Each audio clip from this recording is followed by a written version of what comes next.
নিৰ্বাচন অনুষ্ঠিত হ'বলৈ গৈ আছে। খুব সোনকালে এই নিৰ্বাচন অনুষ্ঠিত হ'ব আৰু সেই অধিসূচনা জাৰি হ'বলৈ আৰু হাতত বৰ বেছি সময় নাই। এনেকুৱা এটা পৰিস্থিতি আপোনালোকে দেখিছে নিশ্চয়, সকলো ৰাজনৈতিক দলে ইতিমধ্যে তৎপৰ হৈ উঠিছে তেওঁলোকে নিজৰ নিজৰ কাৰ্যসূচী লৈ। এই প্ৰেক্ষাপটত আমি কি দেখিবলৈ পাইছোঁ, ভাৰতীয় জনতা পাৰ্টীৰ যিসকল কাৰ্যকৰ্তা সকলোৱে ইতিমধ্যে তেওঁলোকে নিজ নিজ বুথ শক্তিশালী কৰাৰ কাৰণে বা ৰাইজৰ মাজত ভাৰতীয় জনতা পাৰ্টীৰ যি আদৰ্শ, যি ৰাজনীতি তাক ব্যাপকভাৱে প্ৰচাৰত নামি উন্নয়নৰ শ্লোগান হাতত লৈ লগত লৈ ইতিমধ্যে কামত নামিছিল। যিটো সময়ত ভাৰতীয় জনতা পাৰ্টীয়ে এটাৰ পিছত এটাকৈ যোৱা কেইবাটাও নিৰ্বাচনত সাংঘাতিক ধৰণে বিজয় অৰ্জন কৰি আহিছে, অৰ্থাৎ অসমবাসী ৰাইজৰ আশীৰ্বাদ আৰু শুভেচ্ছা পাই আহিছে, ঠিক তেনেকুৱা এটা মুহূৰ্তত এই সন্মুখৰ যিটো নিৰ্বাচন আছে তাতো আমি দেখিবলৈ পাইছোঁ যে ডক্টৰ হিমন্ত বিশ্ব শৰ্মা ডাঙৰীয়াৰ নেতৃত্বত যি ধৰণে উন্নয়নৰ বন্যা আজি এইখন অসমত বৈছে। ইতিমধ্যে আপোনালোকে জানে যে সেই ডক্টৰ হিমন্ত বিশ্ব শৰ্মাৰ নেতৃত্বতেই অসমৰ কি উদ্যোগিক বিকাশৰ কথাই কওক, কি শৈক্ষিক দিশত বিকাশৰ কথাই কওক, কি অৰ্থনৈতিক বিকাশৰ লগতে স্বাস্থ্যৰ পৰা আৰম্ভ কৰি সকলো দিশতে আচলতে আজি এক উন্নত ৰাজ্যসমূহৰ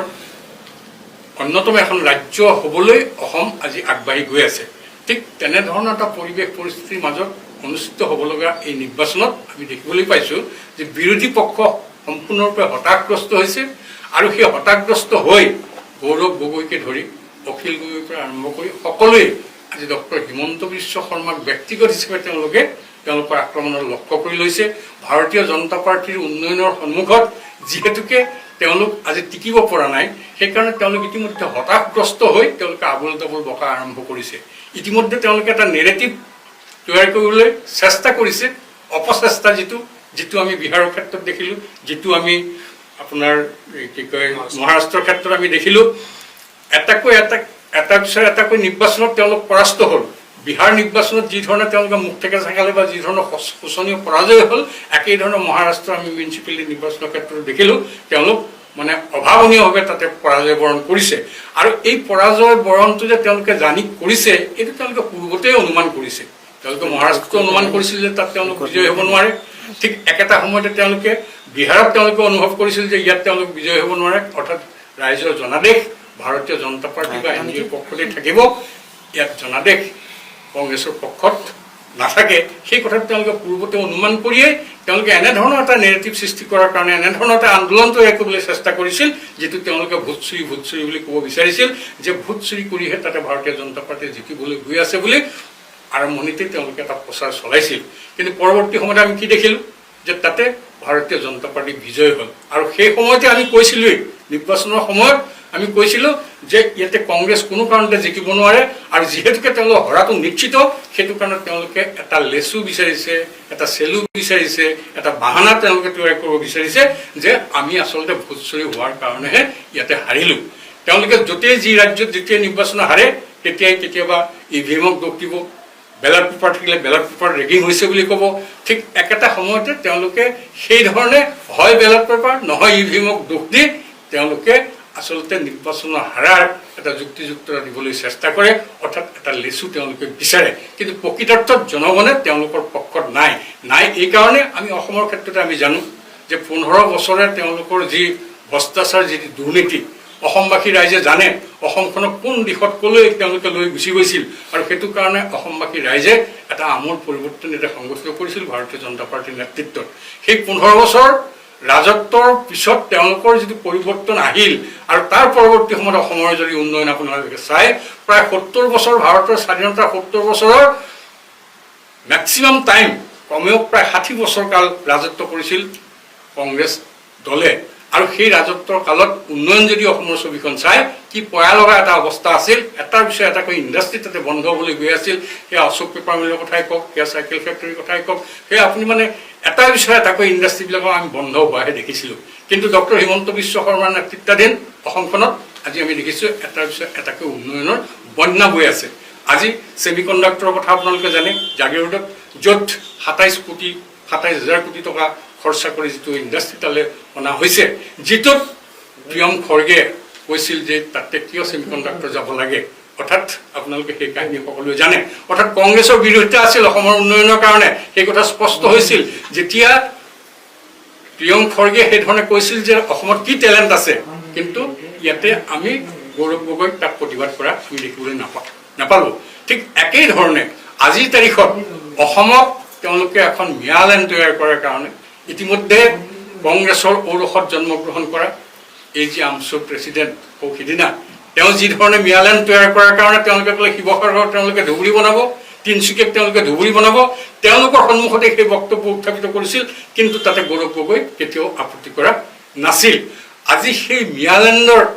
তৈয়াৰ কৰাৰ কাৰণে যিটো তেওঁলোকৰ সপোন, প্ৰকৃতাৰ্থত অসম আন্দোলনত 860গৰাকী শ্বহীদক শ্বহীদী কৰি তেওঁলোকে ৰাজপাটত য'ত ক্ষমতাত অধিষ্ঠিত হৈছিল, তাৰপিছত তেওঁলোকে আজি পুনৰবাৰ ম্যাৰ লগত হাত মিলাই অৰ্থাৎ ম্যাদ তুষ্টিকৰণৰ জৰিয়তে এই নিৰ্বাচনৰ বৈতৰণি পাৰ হোৱাৰ কাৰণে আমি দেখিবলৈ পাইছোঁ তেওঁলোকৰ দলৰ পৰাই তেওঁলোকৰ মুখপাত্ৰই উত্থাপন কৰিছে যে 48খন আসন ম্যাৰ কাৰণে সংৰক্ষণ কৰিব লাগে, আৰু সেইটোত এতিয়ালৈকে আমি প্ৰতিবাদ কৰা গৌৰৱ গগৈক আমি দেখা নাই, সেইটোত দেৱব্ৰত শইকীয়াকো আমি দেখা নাই, সেই কথালৈ কোনো আপত্তি এতিয়ালৈকে কৰা নাই। অৰ্থাৎ এইখন অসমত যদি 48টা আসন মুছলমানৰ কাৰণে সংৰক্ষণ কৰে, যিটো দাবীক য'ত কংগ্ৰেছে সমৰ্থন কৰে, সেই দাবীক ভাৰতীয় জনতা পাৰ্টীয়ে কোনো কাৰণতে মানি ল'ব নোৱাৰে। গতিকে আজিৰ তাৰিখত তেওঁ নিৰ্বাচনী বৈতৰণি পাৰ হোৱাৰ আৰু বিকল্প তেওঁলোকৰ একো ৰাস্তা নাই, তেওঁলোক যে হাৰিব সেই কথাটো এতিয়াই তেওঁলোকে নিশ্চিত হৈছে, আৰু সেই নিশ্চিত হোৱাৰ কাৰণেই তেওঁলোকে ইতিমধ্যে সেই একেই ধৰণে বিহাৰৰ নিচিনাকৈ এটা বাহনা ইয়াতে উলিয়াব বিচাৰিছে যে ইয়াতো ভোট চুৰিৰ কাৰণে কংগ্ৰেছে এনেধৰণে বিজেপিয়ে অমুকৰ নাম কাটিছে, তমুকৰ নাম কাটিছে, তমুকৰ নাম কাটিছে। কিন্তু আপোনালোকে জানে যে অসমত এটা দীৰ্ঘদিনীয়া সমস্যা আছে, যিটো হৈছে বিদেশী নাগৰিকৰ সমস্যা, যিটো সমস্যা 40 বছৰে চুক্তি কৰাৰ পিছত কংগ্ৰেছ ক্ষমতাত থাকিও তেওঁলোকে সেই চুক্তিখন কাৰ্যকৰী নকৰে, অৰ্থাৎ বিদেশী নাগৰিকৰ সমস্যা সমাধানৰ কাৰণে কোনো তেওঁলোকে প্ৰচেষ্টা নল'লে। বৰঞ্চ তাৰ বিপৰীতে ডক্টৰ হিমন্ত বিশ্ব শৰ্মা ডাঙৰীয়াই আজি পুছবেক পলিচিৰ জৰিয়তে বিদেশী বহিষ্কৰণৰ পৰা আৰম্ভ কৰি অৰ্থাৎ বিদেশী মুক্ত এখন ৰাজ্য বনোৱাৰ কাৰণে যি প্ৰচেষ্টাসমূহ হাতত ইতিমধ্যে লৈছে, এই সময়ত আমি দেখিবলৈ পাইছোঁ কি যে ম্যাৰ তুষ্টিকৰণৰ কাৰণে তেওঁলোকে এটাৰ পিছত এটাকৈ ম্যাৰ সপক্ষে যেতিয়াই অসমৰ ভূমিপুত্ৰসকলৰ ভূমি, অসমৰ সত্ৰৰ ভূমি, অসমৰ চৰকাৰী লেণ্ড, খাছ লেণ্ড, একেধৰণে বনভূমি, জলভূমি, এই সকলোবিলাক যিটো সময়ত এই পূৰ্ববংগীয় মুছলমান মিয়াসকলে যেতিয়া দখল লৈছে, সেই দখলমুক্ত কৰাৰ কাৰণে সুপ্ৰিম কোৰ্টৰ নিৰ্দেশ সাপেক্ষে ডক্টৰ হিমন্ত বিশ্ব শৰ্মাৰ নেতৃত্বত যেতিয়া এটাৰ পিছত এটাকৈ ইলেকশ্যন হৈ আজি কমেও 1,40,000 বিঘা মাটি য'ত উদ্ধাৰ কৰা হৈছে, য'ত সত্ৰৰ মাটি উদ্ধাৰ কৰা হৈছে, আৰু সেই সময়ত এই মুছলমানৰ কব্জাত যোৱা আৰু একেটা সময়তে পৰিকল্পিতভাৱে এই নিৰ্বাচনত বিজয় অৰ্জন কৰাৰ কাৰণেই তেওঁলোকে যি ধৰণে জনীয়া বাগঘৰৰ পৰা আৰম্ভ কৰি য'ত তেওঁলোকে সংখ্যাগৰিষ্ঠ অৰ্থাৎ ধৰ্মীয় সংখ্যালঘুসকলৰ সংখ্যাগৰিষ্ঠ যি সমষ্টিসমূহ আছে, সেই ধৰণে উজনি অসমতো ধৰ্মীয় সংখ্যালঘুৰ অনুপ্ৰৱেশ ঘটাই তাতে সমষ্টি ৰূপান্তৰ কৰাৰ কাৰণে যিটো চক্ৰান্ত চলাইছে, আজি লখিমপুৰৰ পাভত যি ধৰণে আগ্ৰাসন হৈছে, অৰ্থাৎ অসমৰ কেইবাটাও ৰিজাৰ্ভ অঞ্চলত আমি দেখিছোঁ হাজাৰ হাজাৰ বিঘা মাটি তেওঁলোকে দখল কৰি তাতে ভোটাৰ লিষ্টত নাম ভৰাই তেওঁলোকে সেই সমষ্টিবিলাকত তেওঁলোকৰ সংখ্যাগৰিষ্ঠতা অৰ্জন কৰি লৈ তেওঁলোকে এই ভোটযুদ্ধত বিজয় হোৱাৰ কাৰণে সেই প্ৰচেষ্টা চলাইছিল। কিন্তু সেই প্ৰচেষ্টাৰ বিৰুদ্ধে ডক্টৰ হিমন্ত বিশ্ব শৰ্মাৰ বলিষ্ঠ নেতৃত্বত সুপ্ৰিম কোৰ্টৰ নিৰ্দেশ সাপেক্ষে সত্ৰৰ বেদখলীকৃত মাটিৰ পৰা আৰম্ভ কৰি চৰকাৰী খাছলেণ্ডৰ পৰা এই সকলক যেতিয়া উৎখাত কৰা হ'ল, তেতিয়া আমি কংগ্ৰেছ নেতৃত্বক কি দেখিছোঁ, নিজৰ চোলা ফালি গেঞ্জি ফালি তেওঁলোকে তাৰ প্ৰতিবাদ কৰিছে, আৰু তেওঁলোকে সভাই সমিতি সকলোতে গৈ তেওঁলোকে বা সেই উচ্ছেদিত ৰাইজক উৎসাহিত কৰি আছে যে আমাৰ চৰকাৰ আহি আছে, আমাৰ চৰকাৰ আহিলে তোমালোকক পুনৰ সংস্থাপিত কৰা হ'ব। অৰ্থাৎ সেই ধৰণৰ উচতাই দি আচলতে বেদখল মুক্ত কৰিবলৈ যোৱা বাহনক আক্ৰমণ কৰাৰ পৰা আৰম্ভ কৰি নিকৃষ্ট ঘটনাসমূহ আপোনালোকে নিশ্চয় লক্ষ্য কৰিছে। তো আজিৰ তাৰিখত সেই মুছলিমসকলক পুনৰ সংস্থাপনৰ কথা কৈ মিয়া মুছলমানক অবৈধ বাংলাদেশীৰ সন্দেহযুক্ত যিসকল লোকে অসমৰ ভূমি বেদখল কৰি আছে, সেই বেদখল মুক্তৰ কাৰণে কৰা যিখন সংগ্ৰাম, সেই সংগ্ৰামখনকো তেওঁলোকে বানচাল কৰাৰ কাৰণে প্ৰচেষ্টা চলাইছে। মই দীঘলীয়াকৈ আপোনালোকক নকওঁ, খালি এই বিষয়টো এইকাৰণে ক'ব বিচাৰিছোঁ যে আজি এই কাণ্ড কাৰখানা যিটো সময়ত চলি আছে, যি সময়ত এই ধৰণে আমি উন্নয়নৰ বন্যালৈ আজি ডাভোছৰ পৰা এইজন মুখ্যমন্ত্ৰী প্ৰায় 15,000 কিলোমিটাৰ ভ্ৰমণ কৰি আহি একেদিনাই অসমত আহি উন্নয়নৰ মিটিঙত তেওঁ অংশগ্ৰহণ কৰাৰ পৰা আৰম্ভ কৰি দৈনন্দিন অফিচিয়েল কাম কাজৰ একেদিনে আহি মানে যোগদান কৰালৈকে লৈ এনেধৰণৰ এজন অক্লান্ত যি মুখ্যমন্ত্ৰী দক্ষ মুখ্যমন্ত্ৰী যিধৰণে কামত আগবাঢ়িছে সেই মুখ্যমন্ত্ৰীজনক আজি গৌৰৱ গগৈ কি কৈছে হুইজ হিমন্ত বিশ্ব শৰ্মা তেওঁ হিমন্ত বিশ্ব শৰ্মাক চিনি নাপায় তেওঁতো নোপোৱাৰে কথা সোণৰ চামুচ মুখত দি যিজন মানুহে জন্মগ্ৰহণ কৰিছে তেওঁ হিমন্ত বিশ্ব শৰ্মা ডাঙৰীয়াক কেনেকৈ চিনি পাব সেইজনেই হিমন্ত বিশ্ব শৰ্মা যিজনে 15 বছৰীয়া তেওঁলোকৰ অপশাসনক উৎখাত কৰাই অসমত ভাৰতীয় জনতা পাৰ্টিক ক্ষমতাত অধিষ্ঠিত কৰাইছে সেইজনে হিমন্ত বিশ্ব শৰ্মা যিজনে আজি এইমছৰ পৰা আৰম্ভ কৰি অসমৰ প্ৰতিখন জিলাত প্ৰায় একোখনকৈ মেডিকেল কলেজ হস্পিটেল বনোৱাৰ পৰা আৰম্ভ কৰি য'ত 70 বছৰীয়া শাসনকালত তেওঁলোকে মাত্ৰ 3খন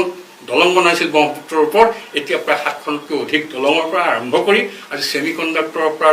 লৈ আজি নামৰূপ সাৰ কাৰখানাৰ কথাই কওক আৰু একেটা সময়তে নুমলীগড় ৰিফাইনাৰী কথাই কওক যি ধৰণৰ উন্নয়নৰ বন্যা অসমত আজি মানে বৈছে যি ধৰণৰ ইনফ্ৰাষ্ট্ৰাকচাৰ ইয়াতে ডেভেলপ হৈ আছে সেই যিজন মানুহে কৰিছে সেই মানুহজনক তেওঁ মানে চিনি নাপায় সেইজনে হিমন্ত বিশ্ব শৰ্মা যিজন হিমন্ত বিশ্ব শৰ্মাৰ সত্তৰ বেদখলিত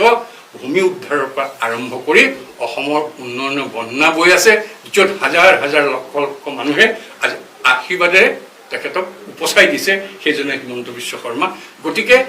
আজি এই নিৰ্বাচনত তেওঁলোক যিহেতুকে হাৰিব সেইটো নিশ্চিত হোৱাৰ কাৰণে আমি কৈ আছো বাৰে বাৰে তোমালোকে প্ৰেছ কনফাৰেন্স কৰিছে পাব্লিক মিটিঙত ভাষণ দি আছে যে অমুকত দুৰ্নীতি হৈছে তমুকত দুৰ্নীতি হৈছে অমুকৰ নাম কাটিছে তমুকৰ নাম কাটিছে কিন্তু তোমালোকে নিৰ্বাচন কমিশ্যনৰ ওচৰলৈ কিয় নোযোৱা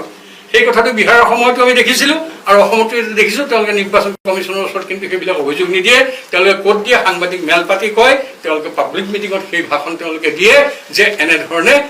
নাম কৰ্তন হৈছে যিটোৰ জৰিয়তে বা মানে কি কয় নাম নথকা মানুহক তেওঁলোকে ইয়াতে নাম অন্তৰ্ভুক্তি কৰাইছে ভাৰতীয় জনতা পাৰ্টিৰ যিসকলে ভোট দিব